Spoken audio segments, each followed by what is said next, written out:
रक्त प्रज्वलन कला। प्रकाश का शरीर हिंसक रूप से हिल गया।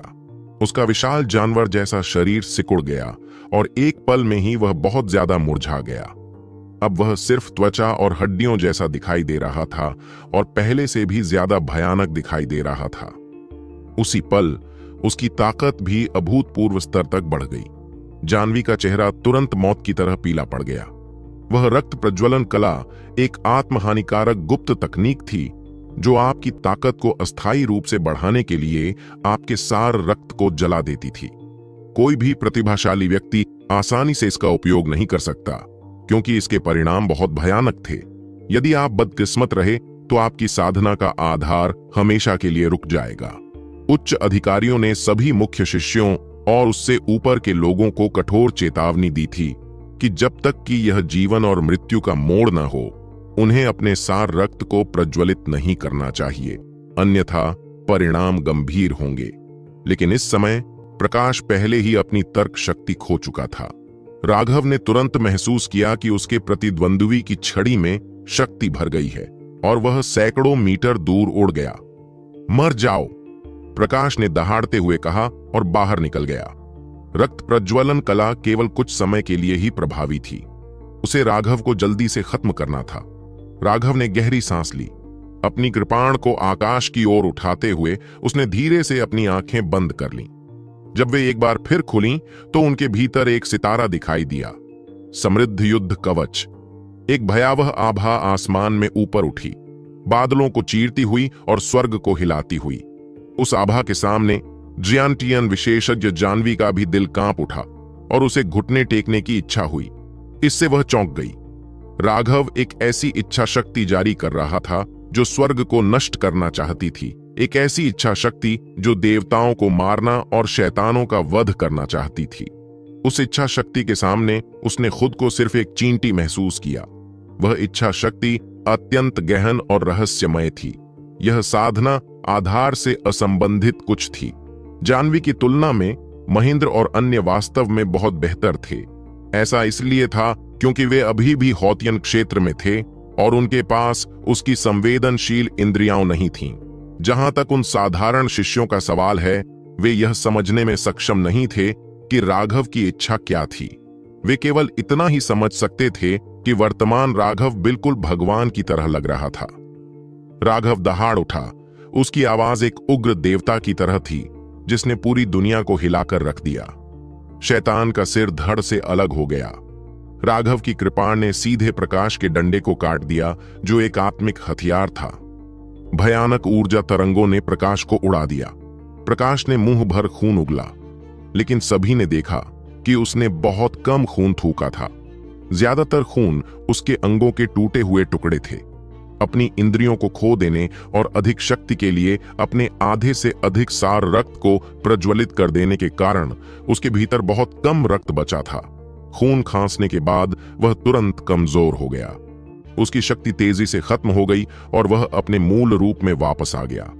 अचानक एक ठंडी तलवार उसकी गर्दन पर जानलेवा हमले के इरादे से वार करने लगी। नहीं, प्रकाश भयभीत था। वह मरना नहीं चाहता था। हालांकि वह एक प्रतिभाशाली व्यक्ति था, लेकिन उसने कभी नहीं सोचा था कि मौत उस पर इस तरह से टूट पड़ेगी। अपनी आसन्न मृत्यु को देखकर वह सहज ही भय से कांप उठा। भागो! जैसे ही राघव की कृपाण प्रकाश का सिर काटने वाली थी, कहीं से एक आकृति प्रकट हुई और उसका हाथ राघव की कृपाण पर जा लगा। राघव को लगा कि किसी ने उस पर बहुत जोर से प्रहार किया है। उसके हाथ से छूट गया और वह उड़ गया। उसे लगा जैसे उसका शरीर फटने वाला है। खून की उल्टी करते हुए उसने देखा कि यह जानवी था जिसने उस पर हमला किया था। इतनी कम उम्र में ही तुम शैतान के रास्ते पर चल पड़े हो। अपने ही संप्रदाय के लोगों के साथ इतना क्रूर व्यवहार करना, पश्चाताप में घुटने टेकना। जैसे ही राघव स्थिर हुआ, उसने जानवी की गुस्से भरी चीख सुनी। उसे अचानक लगा कि शक्तिशाली प्राकृतिक ऊर्जा ने उसे अपनी जगह पर जकड़ लिया है। ऐसा लग रहा था मानो उसके चारों ओर अंतरिक्ष जम गया हो। प्राकृतिक ऊर्जा उसे बेरहमी से कुचल रही थी, जिससे उसका शरीर लगातार कांप रहा था। ऐसा लग रहा था मानो आसमान ही उसे कुचलने की कोशिश कर रहा हो। उसकी हड्डियां चरमराने की आवाजें निकाल रही थीं और वे किसी भी पल टूट सकती थीं। राघव का गुस्सा चरम पर था। इस दुष्ट महिला ने न केवल प्रकाश को बचाने के लिए बेशर्मी से काम किया, बल्कि वह उसे अपमानित करने की कोशिश भी कर रही थी, उसके दांव दिल को तोड़ने की कोशिश कर रही थी। अगर राघव ने वाकई घुटने टेक दिए तो उसकी अजेय इच्छा शक्ति दूषित हो जाएगी। भविष्य में जब वह आगे बढ़ने की कोशिश करेगा तो यह एक दिल शैतान बन जाएगा। राघव अनिवार्य रूप से अपंग हो जाएगा, अपनी अड़चन से कभी आगे नहीं बढ़ पाएगा। राघव के अंदर हत्या की भावना बढ़ गई थी, लेकिन उसका पूरा शरीर प्राकृतिक ऊर्जा से जकड़ा हुआ और कुचला जा रहा था और ऐसा लग रहा था जैसे उसका शरीर फटने वाला है। वह बोल भी नहीं पा रहा था। उसने अपनी मुट्ठियां कस लीं और उसने अपने दांत इतनी जोर से पीसे कि खून निकलने लगा। उसने हठपूर्वक उस शक्ति को नकार दिया, खुद से कसम खाते हुए, अगर मैं राघव इस फूहड़ को नहीं मारूंगा तो मैं इंसान नहीं रहूंगा। सब कुछ बहुत जल्दी हुआ था। किसी ने भी नहीं सोचा होगा कि एक घमंडी ज्यानेटियन विशेषज्ञ रक्त संक्षेपण में एक शिष्य पर हमला करेगा। जब तक महेंद्र और अन्य लोगों को लगा कि कुछ गड़बड़ है, तब तक उन्हें एहसास हो गया था कि वे अब आगे बढ़ने में असमर्थ हैं। एक ज्यानेटियन विशेषज्ञ की प्राकृतिक ऊर्जा के सामने उनके पास प्रतिरोध करने की थोड़ी सी भी क्षमता नहीं थी। राघव आखिरकार विरोध करने में असमर्थ हो गया। उसके पैर दो टुकड़ों में टूटने ही वाले थे। तभी अचानक अंतरिक्ष घूम गया और कहीं से एक आकृति प्रकट हुई। क्या तुम्हें लगता है कि यह तुम्हारा घर है? एक ठंडी आवाज गूंजी। रामानंद अचानक जानवी के सामने आ गई और उसी पल जानवी को एहसास हुआ कि वह हिलने में असमर्थ है। वह केवल देख सकती थी कि एक बड़े हाथ ने उसके चेहरे पर जोर से थप्पड़ मारा। धमाका! वह सीधे उड़ गई। रामानंद भी एक ज्यानेटियन विशेषज्ञ था, इसलिए उसका एक यादृच्छिक थप्पड़ भी प्राकृतिक ऊर्जा द्वारा समर्थित था। जानवी तोप के गोले की तरह उछली। चूंकि वे एक गड्ढे के बीच में थे, इसलिए उसने सीधे धरती में एक छेद खोद दिया। दूसरों ने मिट्टी की एक लहर को जमीन पर टारपीड़ों की तरह गुजरते हुए देखा, जो सैकड़ों मील दूर एक पहाड़ से टकराकर रुक गई। वह पर्वत हजारों मीटर ऊंचा था, लेकिन वह टूटकर टुकड़े टुकड़े हो गया और आकाश धूल से भर गया। सभी पर से दबाव तुरंत हट गया। राघव सांस लेने के लिए हाँफ रहा था। दर्द उसके शरीर को चीर रहा था। उसे लग रहा था कि वह किसी भी पल गिर सकता है। कितना अफसोस की बात है। अगर संप्रदाय के नेता की मुंह पर थप्पड़ मारने की तकनीक मेरे स्तर की होती तो वह निश्चित रूप से उस कुतिया को एक ही झटके में मार देता।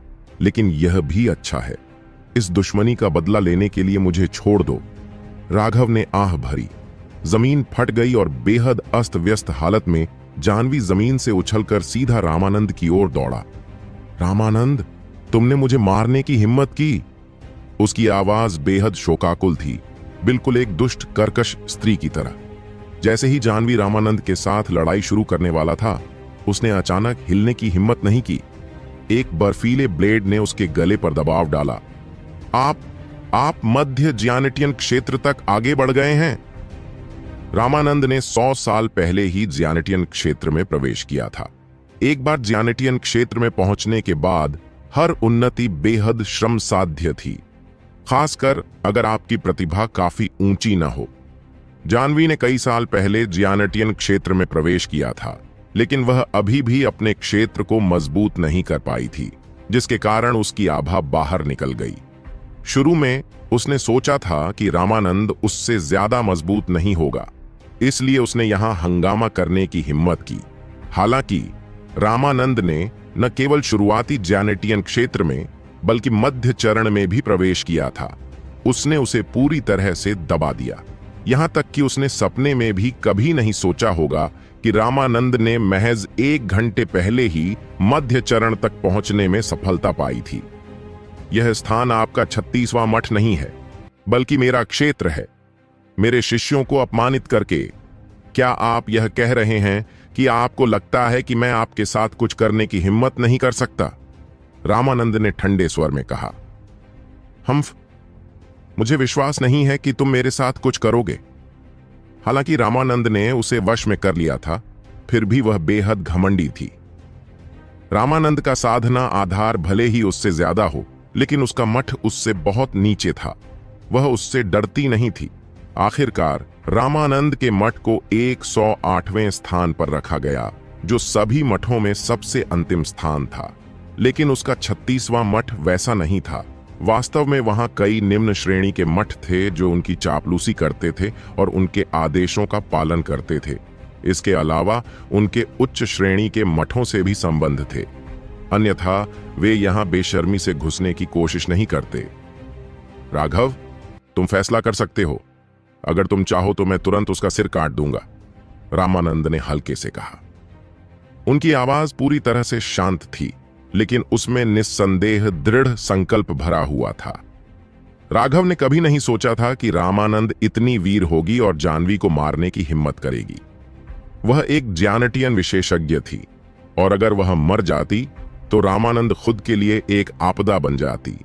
सुपरमट तुरंत अपनी सजा भेज देता और रामानंद भाग भी नहीं पाता। और फिर भी राघव रामानंद के दृढ़ संकल्प को समझ सकता था। वह जानता था कि जब तक वह सिर हिलाएगा, जानवी का सिर जमीन पर गिर जाएगा। पूरी भीड़ में सन्नाटा पसरा हुआ था। वे रामानंद, जानवी और कभी कभी राघव को देखकर भयभीत हो रहे थे। उन्हें ऐसा लग रहा था मानो बड़े बड़े पत्थर उनके दिलों को कुचल रहे हों, जिससे उन्हें सांस लेने में मुश्किल हो रही हो। उनमें से किसी ने भी नहीं सोचा था कि दो शिष्यों के बीच लड़ाई दो ज्यानटियन विशेषज्ञों को हस्तक्षेप करने के लिए उकसाएगी। अगर राघव ने वास्तव में अपना सिर हिलाया तो यह वास्तव में एक बहुत बड़ी बात होगी। महेंद्र अंदर से घबरा गया था।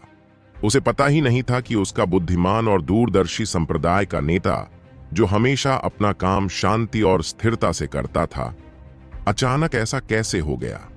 वह नहीं जानता था कि वर्तमान रामानंद ने पहले ही अपना मूल अडिग चरित्र पुनः प्राप्त कर लिया है। उसे अपनी मृत्यु की भी परवाह नहीं होगी, तो फिर वह परिणामों की परवाह क्यों करेगा? रहने दो। एक महान संप्रदाय के नेता के लिए इस कुतिया को मारना आपकी छवि को बर्बाद कर देगा। राघव ने अपना सिर हिलाया। राघव अपना सिर हिलाना चाहता था। इस दुष्ट महिला ने उसे घुटने टेकने और उसके दांव हृदय को नष्ट करने के लिए मजबूर करने की कोशिश की थी। लेकिन वह जानता था कि ऐसा करने से रामानंद के लिए मुसीबत खड़ी हो जाएगी। उसके लिए बेहतर होगा कि वह खुद ही इस स्थिति से निपट ले। राघव धीरे धीरे प्रकाश के पास गया। वर्तमान प्रकाश पहले से ही पूरी तरह से टूट चुका था और हिलने डुलने में असमर्थ था। राघव ने उसके चेहरे पर जोरदार थप्पड़ मारा और उसे वहां फेंक दिया जहां 36वें मठ के शिष्य थे। तुमने मेरे परिवार को धमकी देने की हिम्मत की। यह तुम्हारी किस्मत है कि मैं आज तुम्हें नहीं मारूंगा, राघव ने ठंडे स्वर में कहा। फिर वह जानवी की ओर मुड़ा। एक जियानटियन विशेषज्ञ के लिए कितना योग्य? क्या इतने सालों की साधना आपके चेहरे को मोटा करने में खर्च की गई थी? यह स्पष्ट रूप से एक जीवन और मृत्यु की लड़ाई थी, जिसमें जीवन और मृत्यु का अनुबंध पहले ही हस्ताक्षरित हो चुका था। मेरे क्रूर होने का आपका बहाना वास्तव में बहुत बढ़िया था। आपकी बुद्धिमत्ता के स्तर वाला कोई व्यक्ति जियानटियन क्षेत्र तक पहुंच सकता है। स्वर्ग वास्तव में अंधा है। राघव ने आगे बोलने से पहले जमीन पर थूका। अब जब मैं जीत गया हूं तो हमारी मूल शर्त चुका दो। मान लो कि तुम एक सुअर हो। जानवी का चेहरा ठंडा पड़ गया और जैसे ही उसने राघव को घूरा, उसके अंदर से हत्या की मंशा निकल पड़ी। अगर आप शर्त लगाते हैं तो आपको भुगतान करना होगा। मान लीजिए कि आप एक सुअर हैं। छोटे बच्चे, सपने देखते रहो। जानवी ने अपने दांत भींच लिए। इससे पहले कि राघव आगे कुछ कहता, रामानंद ने कहा, यह सबसे अच्छा होगा यदि आप सहमत हो जाएं। अगर मैं मना कर दूं तो क्या होगा? तुम मेरा क्या कर सकते हो? जानवी ने व्यंग्य किया। हालांकि इतनी बेशर्मी दिखाना बहुत शर्मनाक था, लेकिन क्या यह स्वीकार करना कि वह एक सुअर है उससे भी ज्यादा शर्मनाक नहीं होगा? वह इस तरह के अपमान को कभी नहीं भूल पाएगी। वह सुपर मठ और उससे जुड़े हर मठ में हंसी का पात्र बन जाती। इसलिए चाहे जो भी हो, उसने ऐसा कहने से इनकार कर दिया। मैं आपको मेरिट पॉइंट के साथ साथ जूली गुप्त क्षेत्र के लिए एक स्थान भी दे सकता हूं, लेकिन यह मेरी सबसे बड़ी रियायत है। यह सबसे अच्छा होगा यदि आप मेरी दयालुता की सराहना करें। दयालुता? क्या तुम्हें याद है कि जब तुम दूसरों को अपमानित कर रहे थे तो तुम कितने खुश थे? तुमने 3 चीजों पर शर्त लगाई थी और उनमें से एक भी कमी नहीं हो सकती। क्या तुम्हें दूसरों पर हावी होना और अलग थलग रहना पसंद नहीं है? आज तुम्हें स्वीकार करना होगा कि तुम एक सुअर हो। राघव अडिग था। सपने देखते रहो, अगर मैं नहीं चाहती तो तुम एक भी दांव हासिल नहीं कर पाओगे। तुम्हें क्या लगता है कि तुम्हारे पास क्या योग्यता है? जानवी जियानिटियन विशेषज्ञ थी और उसका भाई एक संप्रदाय का नेता था। उसे विश्वास नहीं था कि रामानंद उसके साथ कुछ करने की हिम्मत करेगा। तो क्षमा करें, मैं केवल आपको मार सकता हूं, रामानंद ने उदासीनता से कहा। तुम्हारी हिम्मत? जानवी गुस्से से बोला।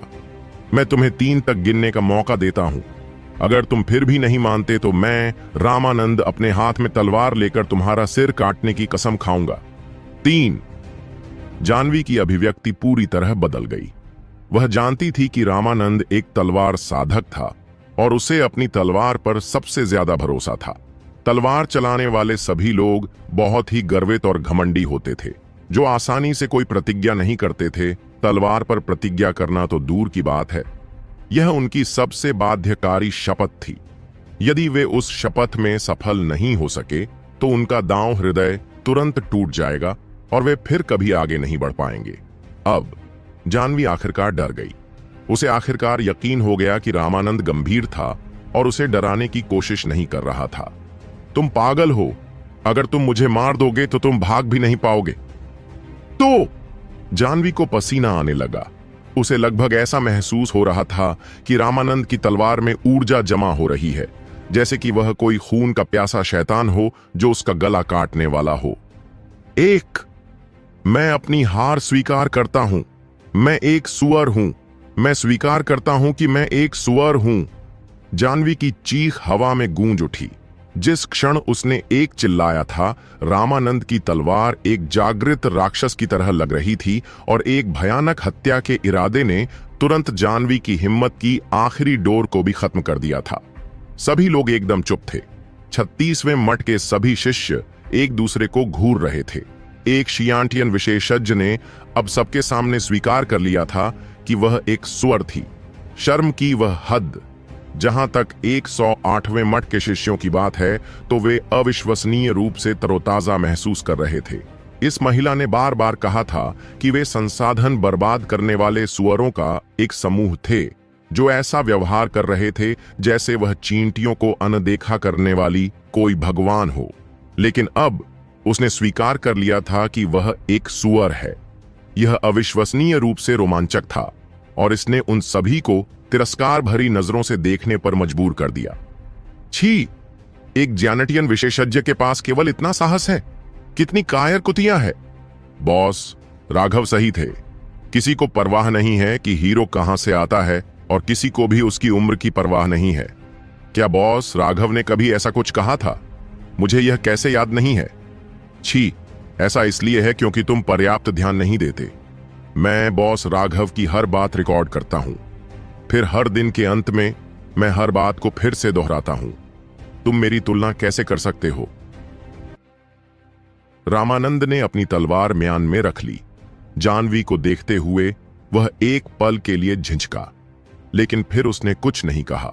राघव जानता था कि रामानंद ऐसे बदमाश से बात करने से कतराएगा, इसलिए उसने जल्दी से बात संभाल ली। अरे, यह मत सोचो कि सिर्फ यह स्वीकार करना कि तुम सुअर हो काफी है। क्या तुम्हारा सुअर दिमाग बाकी सब भूल चुका है? 108वें मठ के उपहास और अपने 36वें मठ के शिष्यों की निराशा के सामने जानवी को लगा कि वह पागल हो रही है। यहां उसने 2 बैज राघव की ओर फेंके, जिसने उन्हें टूफांग को दे दिया। महेंद्र ने उनमें से एक की जांच की और पुष्टि की कि यह ज्यूली गुप्त क्षेत्र में प्रवेश करने के लिए स्टेटस बैज में से एक है। दूसरे वाले की बात करें तो वह जानवी का निजी बैज था। महेंद्र ने उस पर कुछ चीजें दबाईं, लेकिन फिर उसका चेहरा अजीब हो गया। यह क्या है? राघव ने पूछा। यह पर्याप्त नहीं है। इसमें 3000 योग्यता अंक कम है। इस बारे में सोचने के बाद यह बात समझ में आई। जानवी के शरीर पर लगभग 8 लाख पुण्य अंक थे। यह उसके मठ की वार्षिक आय के बराबर था। चलो, इन 3000 योग्यता अंकों को नजरअंदाज कर देते हैं। महेंद्र ने हल्के से मुस्कुराया और बैज जानवी को वापस कर दिया। महेंद्र भले ही एक उदार व्यक्ति हो, लेकिन राघव इतना इच्छुक नहीं था। बड़े महेंद्र, तुम बहुत क्रूर हो। तुम अभी भी मिस लुओ को थप्पड़ मार रहे हो। क्या? महेंद्र दंग रह गया। उसने पहले ही स्वीकार कर लिया है कि वह एक स्वर है। इतनी बड़ी कीमत चुकाने के बाद क्या आप वाकई उसे उसका बाकी कर्ज चुकाने से मना कर देंगे ताकि आप बाद में उसे बदनाम कर सकें? भले ही आप इस बचे हुए हिस्से को मिटाने के लिए तैयार हों, लेकिन आपको क्या लगता है कि वह कौन है?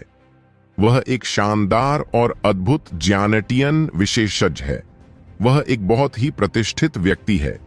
क्या वह सिर्फ बचे हुए थोड़े से मेरिट पॉइंट के लिए इतनी बेशर्म हो जाएगी?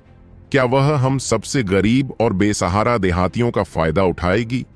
क्या तुम उसे मुंह पर तमाचा नहीं मार रहे हो? तुम क्या सोचते हो, सीनियर जानवी? राघव मुस्कुराया। नेहा अपनी हंसी को रोकने की कोशिश कर रही थी। यह बदमाश वाकई बहुत दुष्ट था। जानवी बहुत बदकिस्मत था। नहीं, यह कहा जाना चाहिए कि जो कोई भी राघव का दुश्मन बना वह बहुत बदकिस्मत था।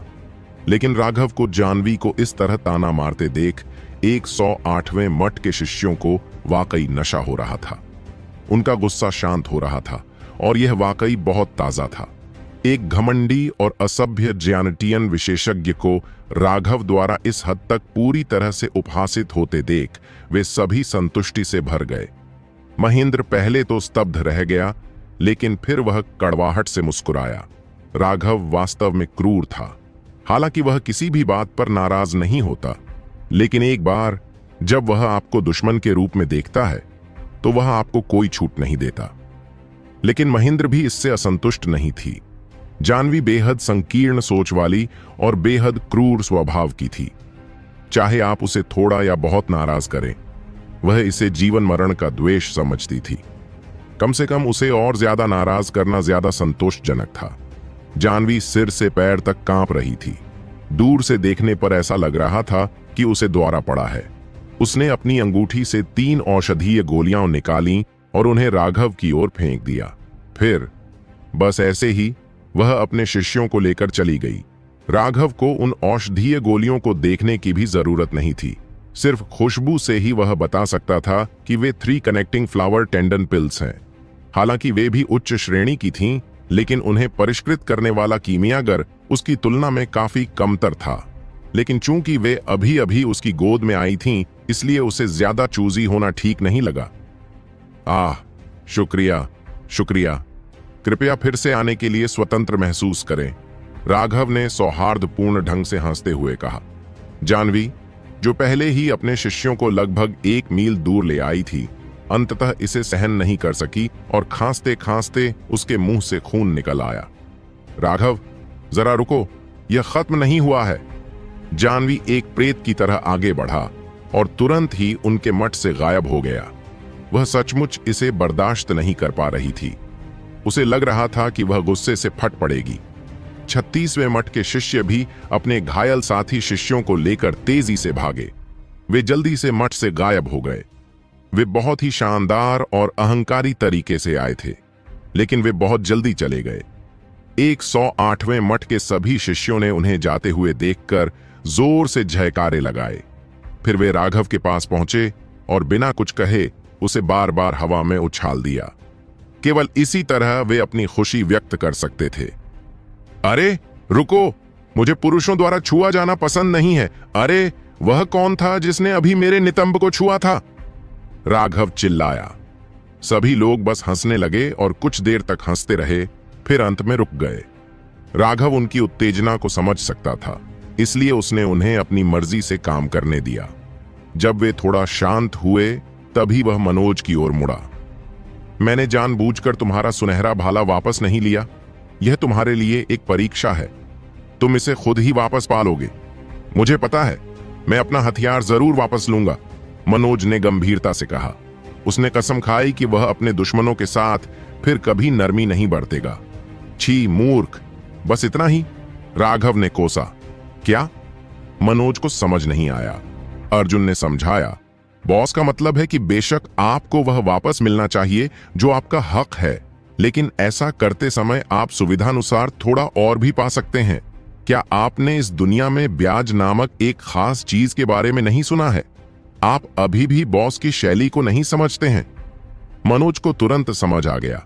राघव एक ऐसा व्यक्ति था जो अपने भाइयों के लिए ब्लेड रोकने को तैयार था, लेकिन वह ऐसा व्यक्ति भी था जो अपने दुश्मनों को अपनी तलवार से टुकड़े टुकड़े कर सकता था।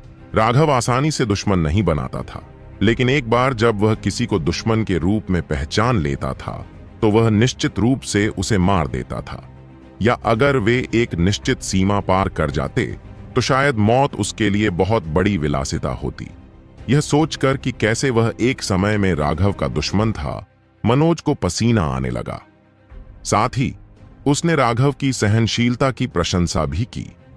यदि उस समय कोई ऐसा व्यक्ति होता जिसने मनोज को परेशान किया होता तो निश्चित रूप से मनोज के पास उस व्यक्ति को भाई के रूप में स्वीकार करने का नियंत्रण नहीं होता। लेकिन फिर इस बारे में सोचते हुए मनोज खुद को थोड़ा कमतर महसूस करने से नहीं रोक सका। शायद राघव की नजर में उसके पास दुश्मन होने की योग्यता भी नहीं थी। कई बार उसे राघव से पूछने की इच्छा हुई कि क्या उसने कभी उसे अपना सच्चा प्रतिद्वंद्वी माना है, लेकिन अंत में उसने पूछने की हिम्मत नहीं की। शायद जवाब वाकई बहुत दुखदाई होगा। जब सभी ने जयकारे लगाना बंद कर दिया तो रामानंद और महेंद्र ने राघव को बुलाया। महेंद्र ने उससे पूछा कि वह इन मेरिट पॉइंट्स का क्या करना चाहता है। राघव ने सीधे तौर पर कहा कि उन योग्यता अंकों का उपयोग 3 कनेक्टिंग फ्लावर टेंडन गोलियों के लिए करें। प्रत्येक शिष्य को एक प्राप्त करने में सक्षम होना चाहिए। महेंद्र पहले उन योग्यता अंकों का उपयोग केवल मुख्य शिष्यों के लिए करने के बारे में सोच रहा था।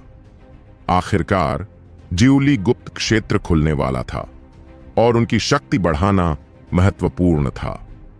लेकिन एक पल के लिए इसके बारे में सोचने के बाद राघव ने इस बारे में चिंता नहीं की। वह खुद 3 कनेक्टिंग फ्लावर टेंडन पिल्स को परिष्कृत करने में सक्षम था और इसकी गुणवत्ता बहुत अधिक होगी। वैसे भी इस समय उसके पास करने के लिए और कुछ नहीं था। उसके लिए यह उचित होगा कि वह अपना शेष समय मुख्य शिष्यों के लिए गोलियां परिष्कृत करने में लगाए। अगर उसे सभी के लिए गोलियां परिष्कृत करनी होती तो वह वाकई बहुत थक जाता, लेकिन अगर यह सिर्फ मुख्य शिष्यों के लिए होता तो उनके लिए पर्याप्त से ज्यादा गोलियां परिष्कृत करना उसके लिए कोई समस्या नहीं थी। न तो रामानंद और न ही महेंद्र ने राघव के सुझाव को अस्वीकार किया कि औषधीय गोलियां सभी के बीच बांट दी जाए। वे समझ सकते थे कि राघव क्या सोच रहा था। जब राघव चला गया तो महेंद्र और रामानंद ने एक दूसरे की आंखों में प्रशंसा देखी। यह कोई आश्चर्य की बात नहीं थी कि ये सभी शिष्य उसका अनुसरण करने के लिए तैयार थे। वह वास्तव में उनमें से प्रत्येक को अपना भाई मानता था। जिस समय ज्वानतियान मठ 3 संयोजक पुष्प कंडरा गोलियों के विभाजन का उत्सव मना रहा था, उसी समय जानवी अपने शिष्यों के साथ 36वें मठ में लौट आई। भाई, तुम्हें निश्चित रूप से राघव को मारने में मेरी मदद करनी होगी। जानवी अपने संप्रदाय के नेता के सामने पहुंची। ज्वांटियन सुपर मठ में कुल 108 मठ थे, जो पहले से 108वें स्थान पर थे। ये सभी रैंकिंग हर 3 साल में एक बार होने वाली लड़ाई प्रतियोगिता से तय होती थी। मठ को जो रैंकिंग मिलती थी उससे यह तय होता था कि सुपर मठ कितने संसाधन भेजेगा। उन संसाधनों में गुप्त तकनीकें, औषधीय गोलियां, हथियार आदि शामिल थे। इस तरह का वितरण मठों के लिए बेहद फायदेमंद था। इससे उन्हें कड़ी मेहनत करनी पड़ी और उनके बीच प्रतिस्पर्धा बढ़ गई। हालांकि यह केवल मध्यम श्रेणी के मठों के लिए ही सही था।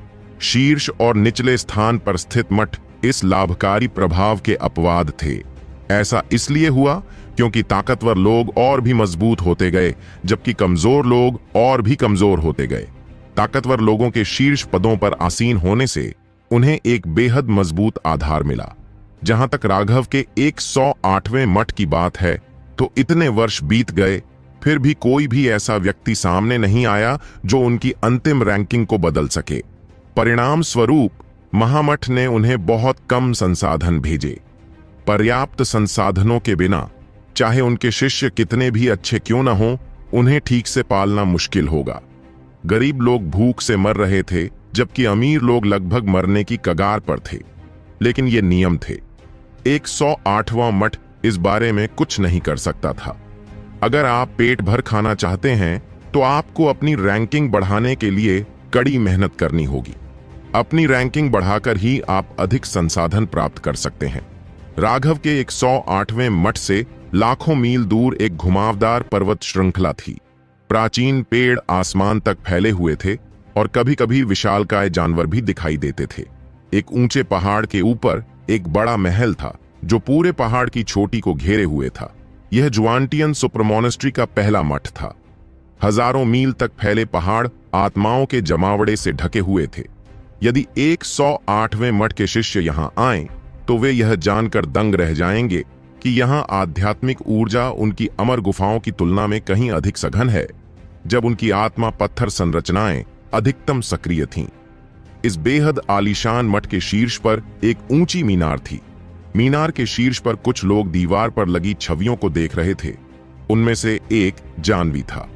जानवी के बगल में एक आदमी था जो लगभग 40 साल का लग रहा था और कुछ हद तक जानवी जैसा दिखता था। वह उसका भाई था, 36वें मठ का संप्रदाय नेता चंदन। जानवी के सामने एक और व्यक्ति था जिसका चेहरा थोड़ा उदास था। उसकी आंखें 2 ब्लेडों की तरह तेज थीं, जिससे कोई भी उसे सीधे देखने की हिम्मत नहीं कर सकता था। वह व्यक्ति स्पष्ट रूप से वहां खड़ा था और फिर भी ऐसा लग रहा था जैसे वह वहां था ही नहीं। ऐसा लग रहा था जैसे वह पूरी दुनिया में विलीन हो गया हो। वह व्यक्ति वास्तव में पहले मठ का संप्रदाय नेता समर था। उसकी साधना का आधार देर से जियानेटियन क्षेत्र में था। पहले मठ के संप्रदाय के नेता के रूप में समर का दर्जा अविश्वसनीय रूप से ऊंचा और राजसी था। कोई भी व्यक्ति उसे देख नहीं सकता था। लेकिन आज चंदन एक बेहद कीमती रिकॉर्डिंग साथ लाया था जो अब उनके सामने दीवार पर बज रही थी। वह रिकॉर्डिंग राघव और प्रकाश के बीच की लड़ाई थी। जब उन्होंने राघव के पीछे दिव्य अंगूठी देखी और उसकी युद्ध क्षमता अचानक बढ़ गई तो वे भी चौंक गए। जब रिकॉर्डिंग आखिरकार खत्म हुई तो चंदन ने जल्दी से कहा, संप्रदाय के नेता समर, इस राघव को जिंदा नहीं छोड़ा जा सकता। वह निश्चित रूप से एक आपदा का कारण बनेगा। जानवी 108वें मठ को अपमानित करने के लिए शिष्यों के एक समूह को लेकर आया था, जिसका नतीजा यह हुआ कि उनका चुना हुआ लगभग अपंग हो गया और उनके 2 इष्ट आधे मरे हुए थे। जब उसे यह पता चला तो चंदन गुस्से से लगभग पागल हो गया था। लेकिन एक बार जब उसने जानवी को पूरी कहानी समझाते हुए सुना तो चंदन उसे तुरंत पहले मठ में ले आया।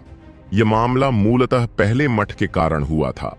उनका नुकसान बहुत भारी था और यह निश्चित रूप से उनके रिश्ते को और करीब लाने के मामले में कुछ मायने रखता था। प्रकाश और उन जुड़वां रुद्राक्ष को बहुत गंभीर चोटें आई थीं।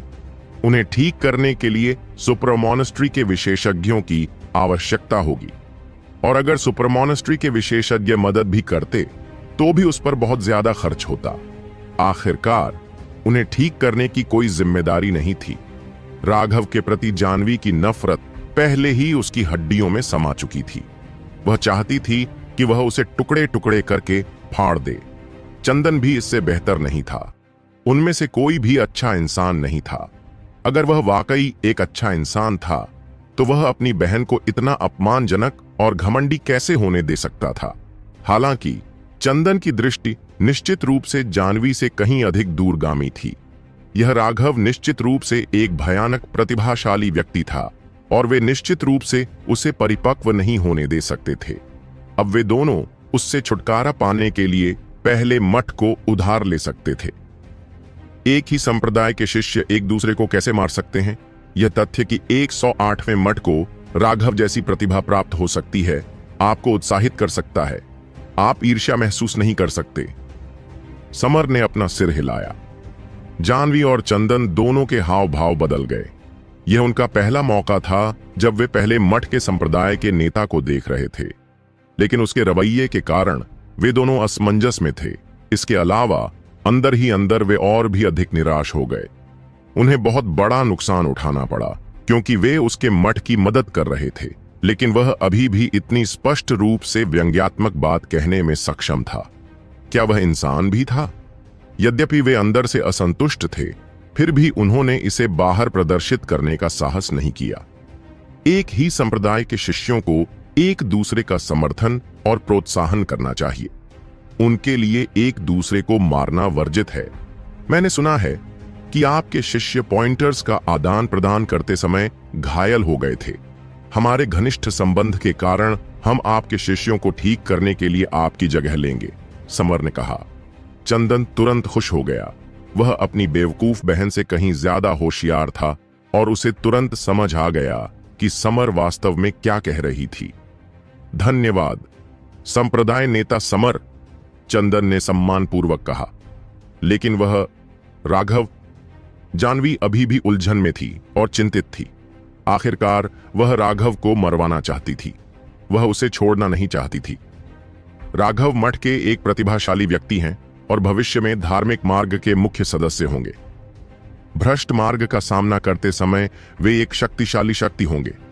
ऐसे प्रतिभाशाली व्यक्ति आंतरिक संघर्षों के कारण नहीं मर सकते, समर ने कहा। लेकिन जानवी कुछ कहने ही वाली थी कि चंदन ने उसे रोक दिया। संप्रदाय के नेता समर का दिल वाकई बहुत उदार है। मैं पूरे धार्मिक मार्ग के लिए आपकी निरंतर चिंता की प्रशंसा करता हूं। हमारे संप्रदाय को अभी भी कुछ मामलों पर ध्यान देना है, इसलिए हम आपको और परेशान नहीं करेंगे। समर को अलविदा कहने के बाद चंदन ने अनिच्छुक जानवी को पहले मठ से बाहर खींच लिया। तुम क्या कर रहे हो? तुमने मुझे राघव के बारे में पूछने क्यों नहीं दिया? हमने इतनी भारी कीमत चुकाई है, क्या तुम इसे इस तरह खत्म करने के लिए तैयार हो? जानवी गुस्से में बोला। चंदन ने उसे इतनी बेवकूफी के लिए कोसा। पिछली बार तुमने माना था कि तुम एक सुअर हो और अब मुझे लगता है कि तुम सच में सुअर हो सकती हो। तुम्हारा सिर वाकई सुअर जैसा हो गया है। क्या तुमने समर का निहित अर्थ नहीं सुना? क्या निहित अर्थ? उन्होंने पहले ही कह दिया है कि हमारे शिष्यों के मामले उन्हीं पर छोड़ दें। दूसरे शब्दों में, वे पहले से ही हमारे नए रिश्ते और हमारे द्वारा उनके लिए किए गए उपकार को स्वीकार करते हैं। वे बाकी सब संभाल लेंगे, चंदन ने कहा। मैंने इसके बारे में कुछ नहीं सुना। ऐसा इसलिए है क्योंकि तुम एक सुअर हो, चंदन ने गुस्से में कहा। पूरे दिन तुम सिर्फ मुसीबत खड़ी करना, कमजोर लोगों को धमकाना और उनका मजाक उड़ाना जानते हो। तुम कब दिमाग बढ़ाओगे? लेकिन उसे कम से कम यह तो बताना चाहिए था कि वह राघव के साथ क्या करने जा रहा था। बेवकूफ, क्या उसने पहले ही यह स्पष्ट रूप से नहीं कहा था? चंदन ने शाप दिया। उसने यह कैसे कहा? मैंने तो कुछ सुना ही नहीं। चंदन वास्तव में उसे और अधिक कोसना चाहता था, लेकिन अंत में उसने खुद को रोक लिया। उसने पहले ही स्पष्ट रूप से कहा था, राघव मठ का एक प्रतिभाशाली व्यक्ति है और भविष्य में धर्म मार्ग का एक मुख्य सदस्य होगा। भ्रष्ट मार्ग का सामना करते समय वह एक शक्तिशाली शक्ति होगा। ऐसा प्रतिभाशाली व्यक्ति आंतरिक संघर्षों के कारण नहीं मर सकता। मैं नहीं समझता मैं इतनी बेवकूफ बहन के साथ कैसे आ गया। अगर तुम मेरे साथ बड़े नहीं होते तो मुझे सच में लगता कि तुम एक सुअर हो। उसका मतलब बहुत स्पष्ट है। राघव जैसा प्रतिभाशाली व्यक्ति आंतरिक संघर्ष के कारण बिल्कुल नहीं मर सकता। दूसरे शब्दों में, वह केवल संप्रदाय के बाहर लड़ाई के कारण ही मर सकता है। क्या तुम समझती हो? भ्रमित जानवी को देखकर चंदन को पता चल गया कि उसने अपने शब्द व्यर्थ कर दिए हैं। उसने उसे समझाने की कोशिश करना बंद कर दिया और उसे वापस अपने मठ में ले आया। जब वे दोनों चले गए तो समर और 4 बुजुर्ग उस मीनार के ऊपर रह गए। यह कहने की जरूरत नहीं थी कि पहला मठ अविश्वसनीय रूप से मजबूत था। वे चारों बुजुर्ग मध्य जियांटियन विशेषज्ञ थे। आप सब क्या सोचते हैं? समर ने पूछा। बहुत मजबूत, सफेद बालों वाले बुजुर्गों में से एक ने कहा। हालांकि वह प्रकाश सिर्फ आधा चुना हुआ है।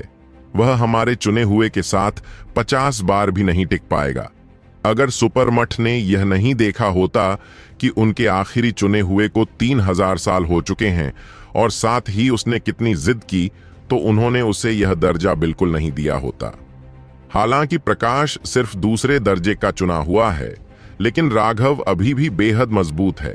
इसके अलावा प्रकाश से लड़ते समय वह स्पष्ट रूप से पीछे हट रहा था।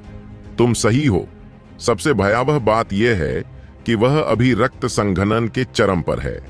शायद पूरे सुपरमठ में केवल मानव के पास ही उस तरह की क्षमता होगी। यह बहुत बुरा है कि फोटोग्राफिक जेड केवल ध्वनि और छवि रिकॉर्ड करने में सक्षम है।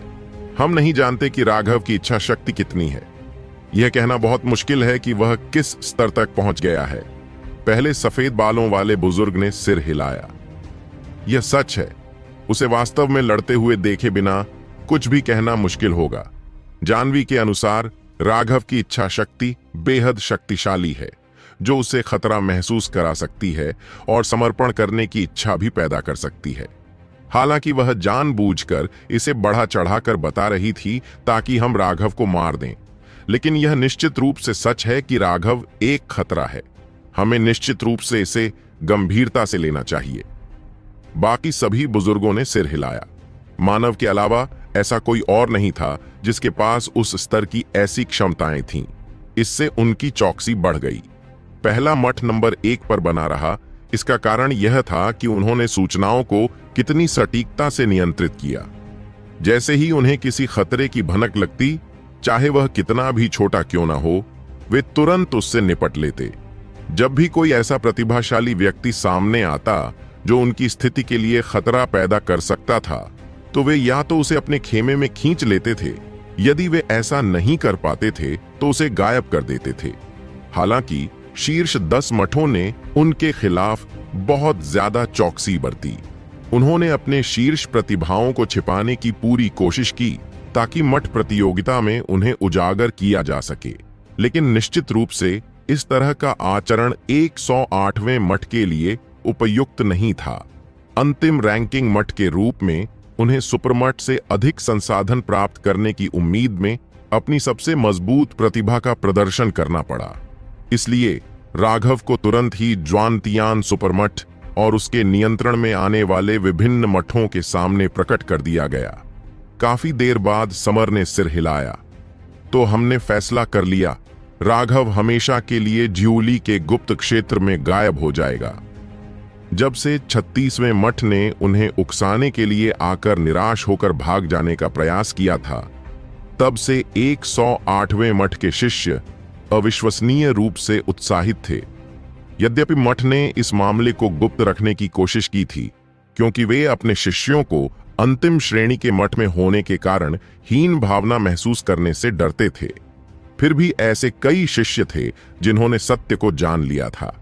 हालांकि मठ की रैंकिंग से उन शिष्यों में हीनता की भावना नहीं पैदा हुई, बल्कि वे आत्मविश्वास से भरे हुए थे।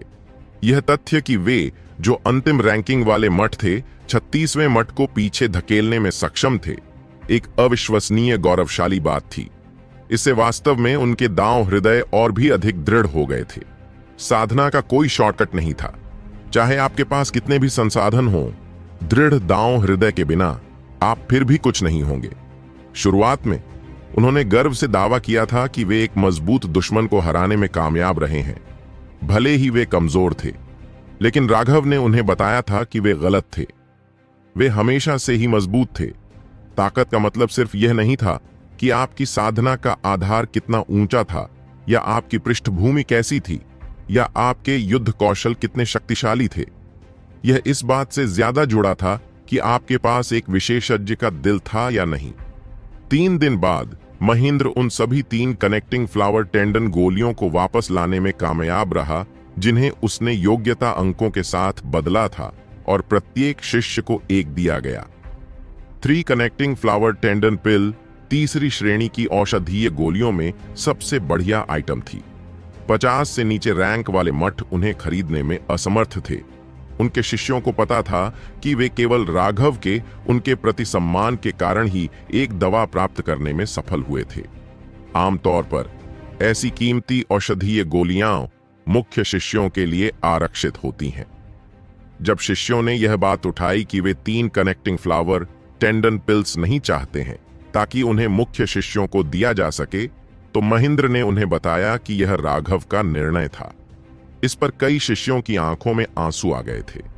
यह तथ्य कि राघव हमेशा उनका ख्याल रखता था, उन्हें अविश्वसनीय रूप से प्रभावित करता था। यह राघव था। जब तक कुछ लाभ थे, वह अपने आसपास के हर एक व्यक्ति को कभी नहीं भूलेगा। राघव जैसे प्रतिभाशाली लोग हमेशा अहंकारी और अहंकारी होते थे और हर किसी को बेकार समझते थे। अगर आप 36वें मठ में जाएं तो शायद उनके हर एक आंतरिक शिष्य ऐसे ही होंगे, लेकिन राघव में कभी भी ऐसी कोई महानता नहीं थी। वह उनमें से हर एक को अपना भाई मानता था। 3 कनेक्टिंग फ्लावर टेंडन पिल प्राप्त करने के बाद सभी शिष्य अपनी अमर गुफाओं में लौट आए। वे जानते थे कि वे केवल अपनी ताकत बढ़ा सकते थे ताकि राघव को निराश न करें। जब तक वे राघव द्वारा बहुत दूर नहीं फेंके जाते, तब तक उनके पास राघव के साथ कंधे से कंधा मिलाकर लड़ने के और भी मौके होंगे। उन मौकों के लिए उन्हें अपनी ताकत बढ़ाने के लिए पूरी ताकत लगानी होगी। उन शिष्यों के प्रदर्शन ने महेंद्र को अविश्वसनीय रूप से प्रभावित किया। इस दुनिया में कितने लोग स्वार्थी नहीं हैं। किसी समूह में जितने अधिक सदस्य होते हैं, उसे नियंत्रित करना उतना ही कठिन होता है। लेकिन राघव को इन सभी शिष्यों को वफादार बनाने के लिए कोई चाल चलने की जरूरत नहीं थी। इस दौरान मठ के सभी शिष्य अपनी नसों की मजबूती बढ़ाने और अपनी लड़ाकू शक्ति बढ़ाने के लिए 3 कनेक्टिंग फ्लावर टेंडन पिल को परिष्कृत करने में व्यस्त थे।